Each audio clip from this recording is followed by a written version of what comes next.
I don't care about your mother. I'm in the middle of something, so don't interrupt me. She's got 6 months to live anyway. You knew she was going to be gone soon, so don't call me up every time. You can take care of your own mother yourself.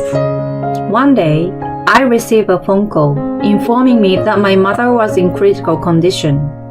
When I rushed to call my husband, he spat out cold words at me, as if he had no regard for human life. I sat there in a daze with the phone in my hand, thinking about my mother. I wanted to show her how happy I was with my marriage. I believed it would be the greatest repayment I could give her. But now, I might not be able to fulfill my promise. I wiped away the tears that were welling up in my eyes and ran to the hospital. I'm sure my husband is still so absorbed in his hobbies that he has forgotten about our phone call, unaware of the unexpected tragedy that awaited him after that. My name is Sophia. I'm a 27-year-old housewife living with my husband Emery, who is 2 years older than me. I met him when I had just graduated and joined an IT company. I'm Emery, and I will be training you starting today. Nice to meet you. Nice to meet you too. Emery became my immediate senior. He was fast at his work and was admired as an elite within the company. He also had many hobbies, such as karaoke, bowling, darts, and baseball, and always seems to enjoy talking about his private life. Emery was the kind of person I admired and adored. When I was 26 and he was 28, we started dating. And after 3 months of dating, we decided to get married. There is a big reason why we got married in such a short period of time. It is because my mother was sick in the hospital. My mother was unmarried when she gave birth to me, and she raised me all by herself. However, she had a chronic illness that often caused her to have breathing problems and nausea. I did my best to support her during those times, and we lived together so I could help her out. Then one day, my mother's chronic illness rapidly worsened, and she was finally told that she had only 6 months to live. She was so shocked that she could not stop crying. But when I told her of our marriage, she said, "Sophia, congratulations! Please live happily for me." She congratulated me with a big smile on her face. As the last act of filial piety I could perform as a daughter, I vowed to raise a happy family with my husband. When I got married, I quit my job and became a full-time housewife. I struggled with housework I was not accustomed to, but I was doing my best for my husband, who was working hard. Then one day, my husband came home from work and said to me, I've got a new hobby. "What's this new hobby of yours?" Fishing. A friend of mine invited me to try it, and I'm totally hooked. Husband is overjoyed to have found a new hobby, fishing. However, his addiction to fishing was clearly unusual compared to his other hobbies. Whenever my husband had a day off from work, he would go to the beach with his friends. At first, I was happy that he seems to be enjoying himself. But the more times he went, the more expensive the fishing rods and lures he bought out. My husband even said, I've chartered a fishing boat. I was taken aback when he said this. "You've been spending too much money on fishing lately, haven't you? That's why you don't give me much money for living. It's fine to have fun, but for the sake of the family budget, why don't you moderate your spending?" I was worried that our finances were getting tighter and asked my husband to be mindful of it. But my husband, with a nonchalant look on his face, says to me, It's my hard-earned money. What's wrong with spending it on what I want to do? Why don't you just make it work for you? I can't hide my surprise at the fact that he leaves everything about our life to me. Then, my husband tells me a fact I never expected. I've told my mother that the food you make is lousy. Learn from my mother, a senior housewife, and cook properly from now on. Unbeknownst to me, my husband had been complaining to my mother-in-law. Since her husband passed away a few years ago, she has been living alone in a house some distance away from us. My husband was worried about her, so he went to check on her from time to time, and he told her how stressed out he was about me. After that, my mother-in-law visited our house often and started blaming me. Both my husband and my mother-in-law treat me coldly, and I always felt helpless. When I talked to them about money, they insisted that I should take care of it myself, so I spent my days visiting my mother, draining my savings from my unmarried days. I was willing to put up with it for my mother's sake, but my savings were running out faster than I expected. I don't have much money left. Please give an actual allowance. I told you I don't want to. I mean, it's a waste of money to visit your mother. I hope she dies already. My husband was insane. He says my food tastes bad, and he doesn't care about my mother. I couldn't see any vision of being happy with my husband like this, and I murmured in my heart that I might not be able to fulfill the vow I made to my mother. A few days later, on a cold night, I received a call. It was from the hospital, where my mother was hospitalized, and I suddenly broke out in a cold sweat. I was afraid that something might have happened to my mother. I fearfully pressed the receiver button on my cell phone. Your mother has been rushed to the emergency room and is in critical condition. I heard the doctor's voice. Okay, I'm on my way. With that, I hung up the phone and immediately called my husband. Hello? I'm in the middle of something. My husband was in the middle of something and tried to hang up on me right away. Wait, can you calm down and listen to me? I just got a call from the hospital that mom's life is in danger, so you need to come to the hospital right away. I'm on my way too. However, my husband doesn't change his tone and says to me, Why do I have to go? It's your mother's business, so why don't you go alone? I'm just enjoying a night of fishing. Don't bother me. He shouted at me and hung up the phone. I was stunned by my husband's attitude, as if he was a stranger to me. How could he be so heartless when the life of someone he cared about was in danger? It was my husband who should be on his way to the hospital rather than me. I felt an uncontrollable anger welling up inside me. I want to run to my husband right now and slap him. But right now, there was no time to lose. I gave up hope that my husband would come and headed for the hospital as quickly as possible. The next day, I came home and had lunch alone. Then, I received a call on my cell phone. I rushed to answer it, expecting my husband to finally call me back, but it was my friend Jenny. She was a colleague of mine from when I was working as an office worker, and we saw each other regularly after I got married. Hello, Jenny? What's wrong? Hi, Sophia. I saw something last night. So what? Please listen to me calmly. The truth is, I listened carefully to Jenny's story and found it unimaginable. Finally, in the evening, I received a call from my husband. Listen to this.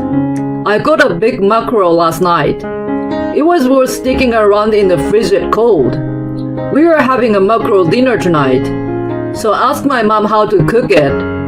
I want you to ruin this perfect fish. My husband was completely satisfied with his night fishing, but I didn't care about his excitement. Mom passed away. I confided in him. My husband started laughing in high spirits. I see your mother has finally passed away. How much inheritance are you getting? My husband was still under the mistaken impression that my mother had passed away. I spoke the truth clearly and indignantly. Not my mother. Your mother passed away while you were indulging in a night of fishing. Yes, the mother who was rushed to the emergency room was not my mother, but my husband's mother, my mother-in-law. My mother-in-law was at the sauna near her house and had a myocardial infarction while she was there, probably due to the extreme rise and fall of her blood pressure caused by the difference in temperature between the outside and inside. My mother-in-law was rushed to the emergency room, but her body was already stiff and she passed away. I tried to call my husband many times, but my husband kept blocking my calls, and I never heard from him again that day. This was the first time he learned of his mother's death. When I get home, you'll have to explain everything, he said and hung up the phone. At this moment, I realized how much my husband had been looking forward to my mother's death, and I despaired of his true nature. Why did I marry such a man? I was at a loss, but I decided to have a proper talk with him and waited for his return. About 30 minutes after the phone call, he came home in a hurry. He started questioning right when setting foot inside the house. Hey, what do you mean my mom's gone? Why didn't you call me? He's pissed off that it's my fault, but I don't understand what he's saying. Huh? I called you several times last night, and yet, who is the one who has been blocking my calls all this time? I said somewhat agitatedly, but my husband said, You're the one who talked about her in a confusing way. If I had heard it was my mom, I would have stopped fishing and go to the hospital right away. Even if it was an accident, you might as well have killed her. It should have been your mom who died, he said to me. I can't get anywhere talking to you. You are crazy to think you can say such a thing. I don't care if you regret it in the future. Who is going to regret it? Your mother will be going to the other side in the near future. When that happens, give me all of your inheritance as compensation for this. I finally told him to leave me alone and locked myself in my room. 3 days later, my mother-in-law's funeral was held. In addition to my husband and myself, my husband's relatives and co-workers came to pay their respects. I heard that it was so sudden that you couldn't see her at her end. I was so sorry to hear that. Yes, it was a huge shock to me. My husband would make a sad face when the mourners sympathized with him, but he scowled towards me. Then my husband began the eulogy, but I wanted to cover my ears. I was stuck at work that night my mother died. I got a call from my wife, and I managed to get a break from work and try to answer it. But she stopped calling after about 2-3 attempts. If only she had kept in touch with me until I picked up the phone. My husband was giving a sobbing speech about how it was my fault when he was obviously lying, and me being annoyed inside, saying, "What the hell is he talking about?" The mourners who didn't know the truth started giving me the cold shoulder, and I heard one of the relatives say, "That girl is not a good wife to make her husband so sad like this." I was unreasonably blamed. I was at the height of my anger. My husband was still in the middle of his speech, but I grabbed the microphone from him. "I'm sorry to interrupt. I have something I have to tell you all." Sophia, what are you doing? Are you going to ruin my mother's funeral? I'm going to tell the truth, and you're going to shut up and listen. What? The truth? I shook off my husband's protest and played the voice recorder I was holding. I had secretly recorded my conversation with my husband when he returned from fishing. I had recorded my repeated attempts to contact him, his refusal to accept my phone calls, and his desire for my mother's inheritance. Everyone stared in shock as my husband's true nature came to light. When exposed to the conclusive evidence, my husband did not know what to do. I thought there was no way to get away with this, but he stubbornly resisted. If you thought you couldn't get through, why didn't you call my office? There is no way I could use my cell phone while I was at work. There was no evidence on the voice recorder that my husband had gone fishing at night, but I still had one important fact. You were never working in the first place. Take a look at this video. I took out my phone and showed him a video. It was a video of him enjoying a fishing date with a young woman at an offshore fishing pond. Recording without permission? Who did this? My husband suspected me at first, but I told him I was home all that night, so it wasn't me. Then, one of the mourners stands up and says, "It was me." That mourner was Jenny. She had called me earlier to tell me that she had seen something, and it was a scene of my husband's affair. At first, I doubted my eyes, but no matter how many times I looked, all I could see was Emery on a date with a young woman. So I couldn't help but take a video of it and send it to Sophia. When Jenny sent me this video, I was shocked. While his mother was in the emergency room, her son was cheating on his wife without a care in the world. I can't help but feel sorry for his mother, that she won't get to see him before dying because of it. When the evidence of the affair was revealed, my husband finally lost his words and collapsed to his knees. He cried out to me, "Please forgive me." Then I replied, "I don't want to be with a scumbag who mistreated my mother and his own mother's life." I said firmly. The funeral was messy, but somehow it ended. I demanded a divorce from my husband, and he complied without a single complaint. My ex-husband had no savings at all, not only because he spent a lot of money on fishing equipment, but also because he had an affair with a woman. He barely had enough money from his mother's inheritance to pay me alimony, and it was a shameful sight to see an old man trying to rely on his parents' money. In addition, since people from my ex-husband's company attended the funeral, he had gained a bad reputation within the company and was completely isolated. Although he had always been an elite man who could do a good job, his career path was cut off due to his numerous misdeeds, and he was finally forced to resign from his job. When I went to visit my mother, I told her about the divorce. I couldn't be happy with that man. "I'm so sorry I couldn't fulfill my promise." I apologized to my mother with tears in my eyes. She took my hand in hers and said, "You have nothing to apologize for. I don't want you to be happy with someone who can't take care of you. I hope you will meet a man you can truly love. I will be watching over you from heaven to make sure you both are happy." I really love my mother, who always has a smile on her face, even when she doesn't have much time left to live. From marriage to divorce, many things happen, but I realized the preciousness of life once again. I decided to become a nurse so that I can save people's lives. Well then, Mona, it's goodbye for you here.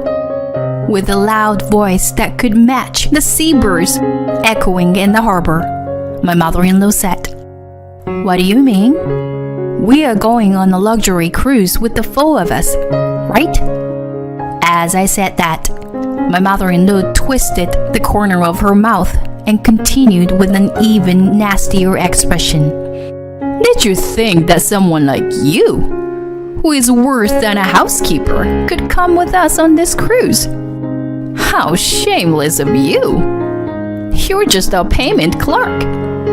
A useless daughter-in-law doesn't need entertainment, and you can't spend a vacation at the same level as us.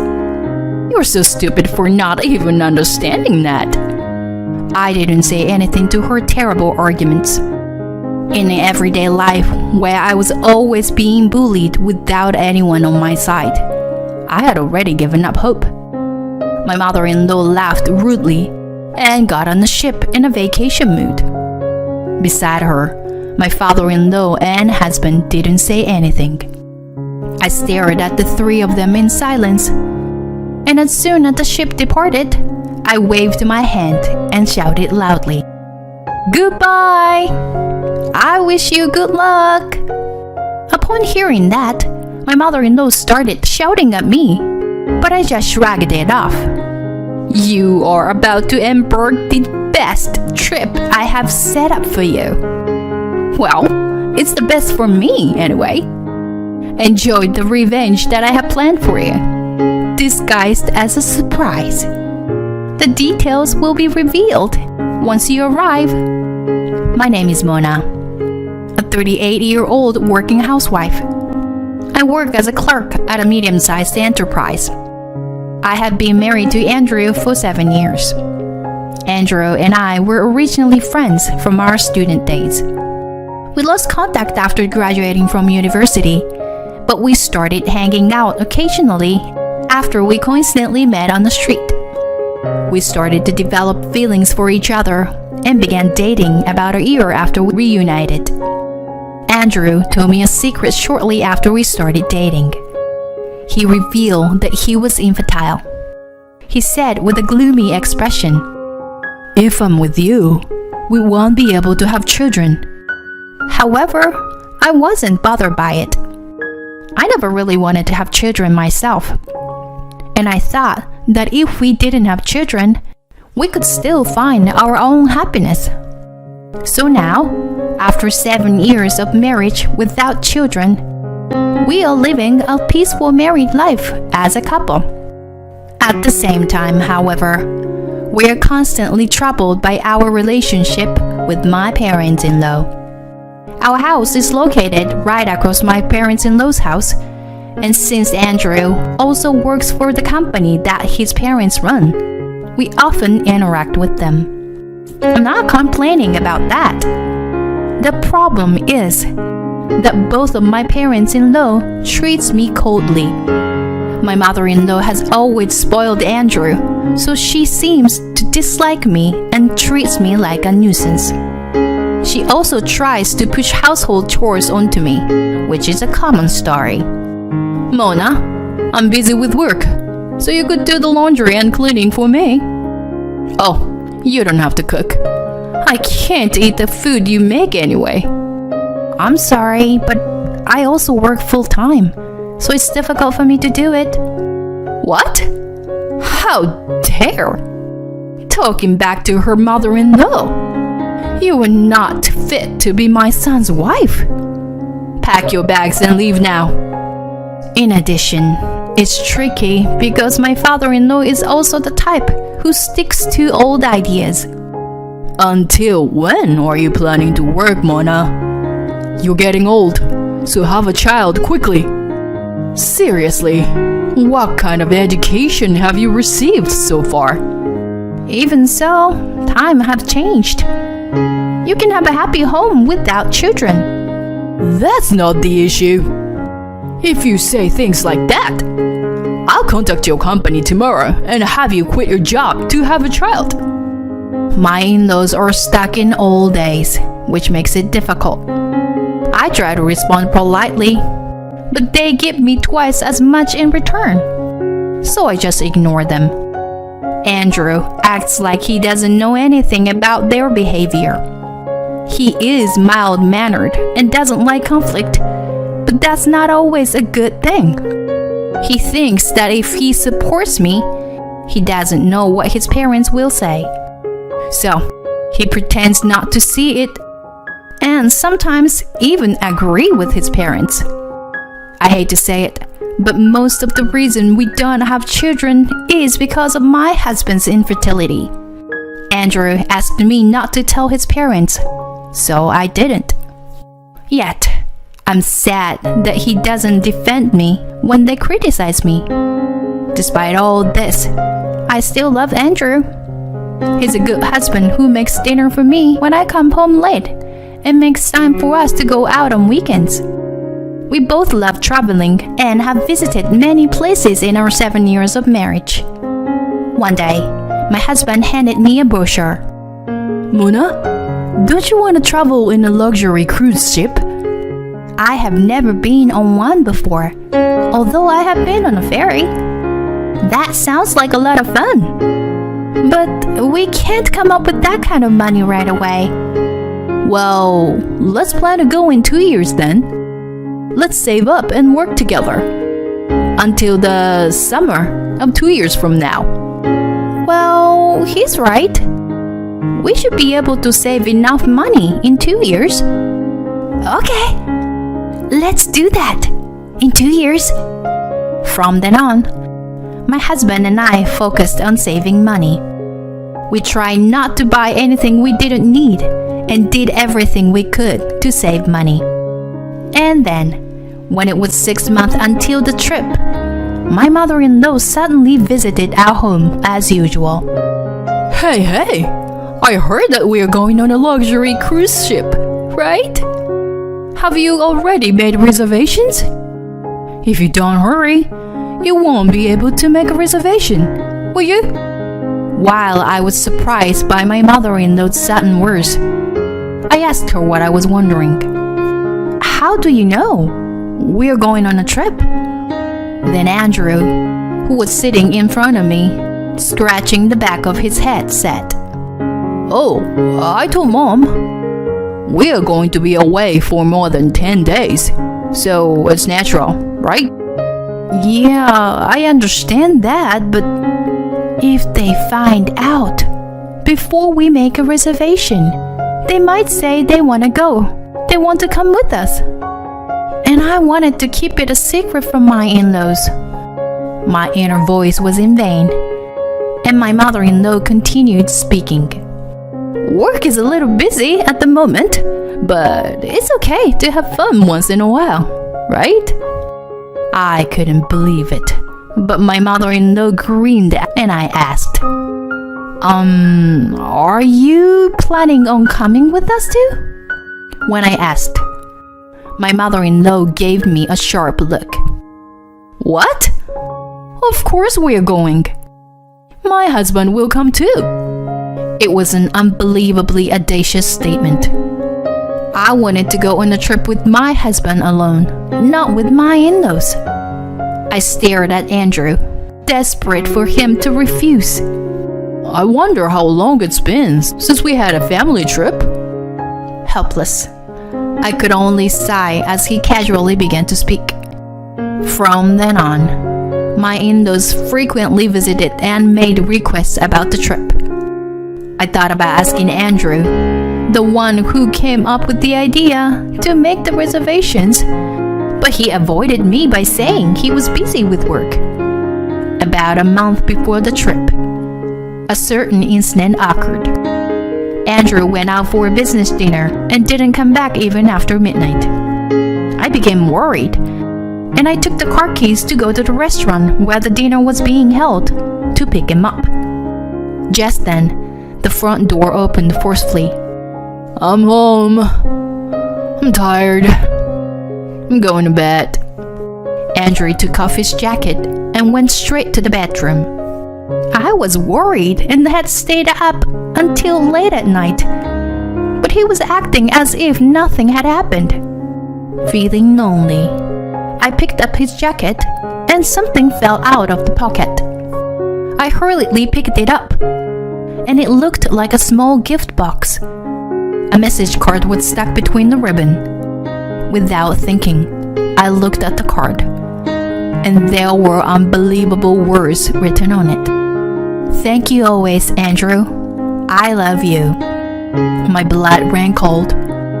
Various questions circled around in my head. Who was he meeting with just now? Who gave him this gift? What does this message mean? As I continued to think about it, I couldn't sleep and spent the night in the living room. The next day, my husband woke up carelessly with a big yawn. I presented the gift box and message card to him. What is this? Where were you yesterday? It wasn't a business meeting, was it? Andrew immediately opened his eyes and looked surprised. No, it's not that. It's just that, as thanks for helping her with work. I see.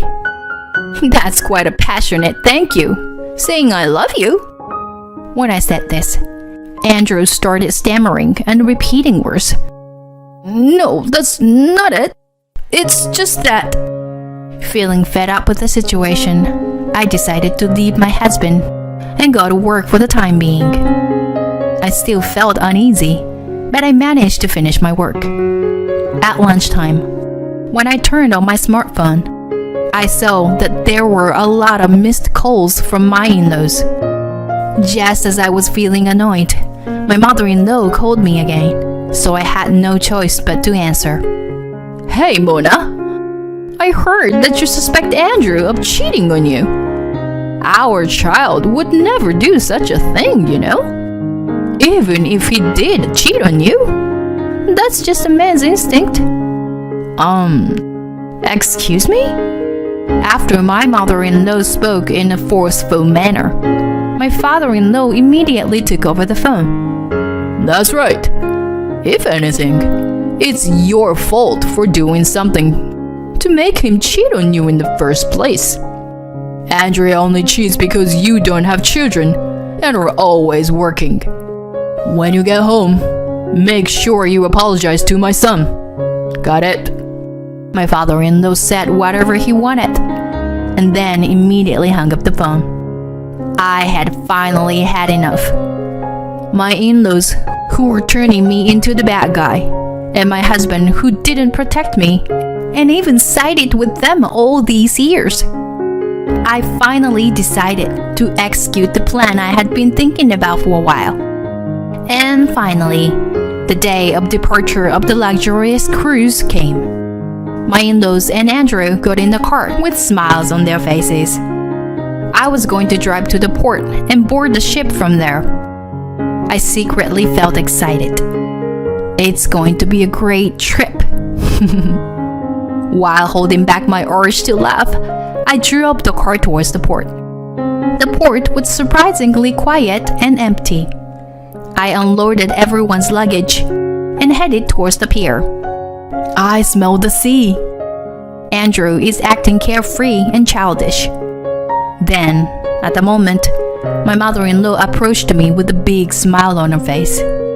Thank you for making the reservation, Mona.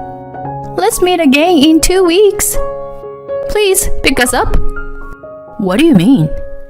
We are going on a family trip with 4 of us, right? My mother-in-law twisted her mouth and made a malicious face and continued. Oh, a daughter-in-law is just a stranger to us. Don't you get it? As long as you pay the money, we're good. I didn't say anything. My father-in-law and husband were happily flipping through travel magazines. Andrew noticed my gaze, shrugged his shoulders, and said shamelessly, It seems to be like that. By the way, I can't see a luxury cruise ship anywhere. Where is it?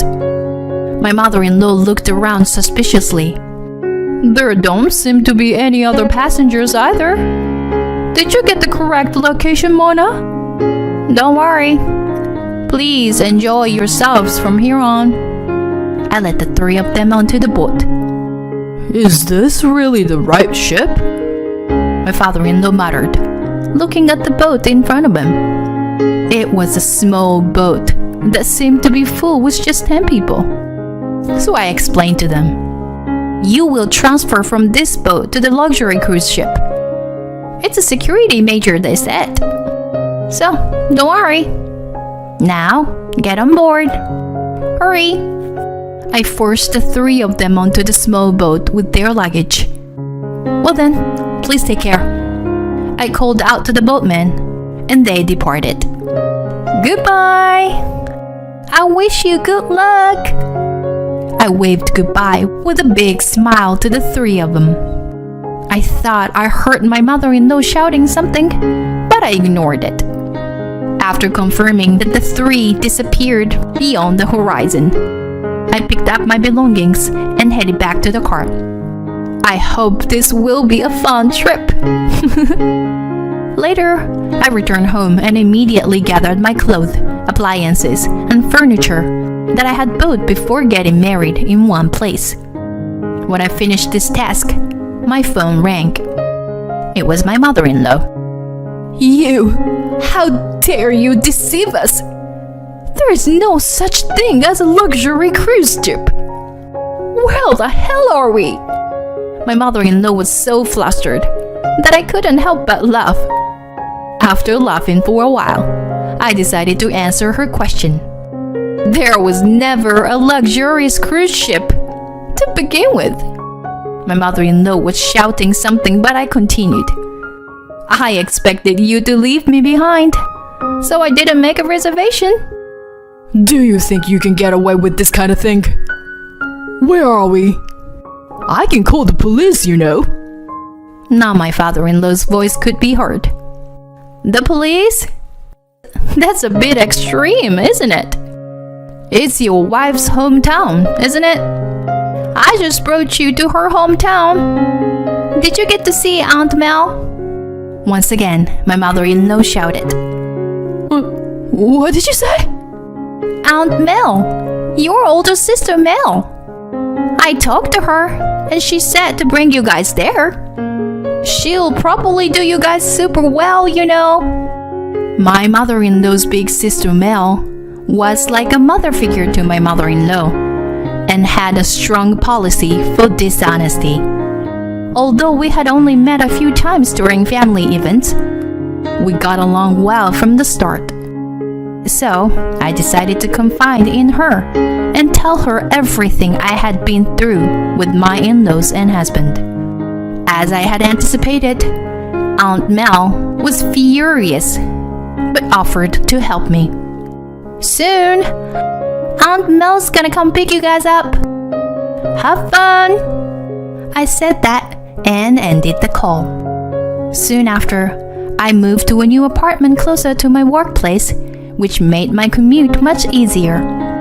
While moving, I gathered evidence of my husband's infidelity, which was easy to do since he was careless and left plenty of evidence. By the time the move was over, I had enough evidence to support my divorce case, and with the help of a lawyer, we were able to successfully divorce. Of course, I also requested compensation for emotional damage caused by the affair.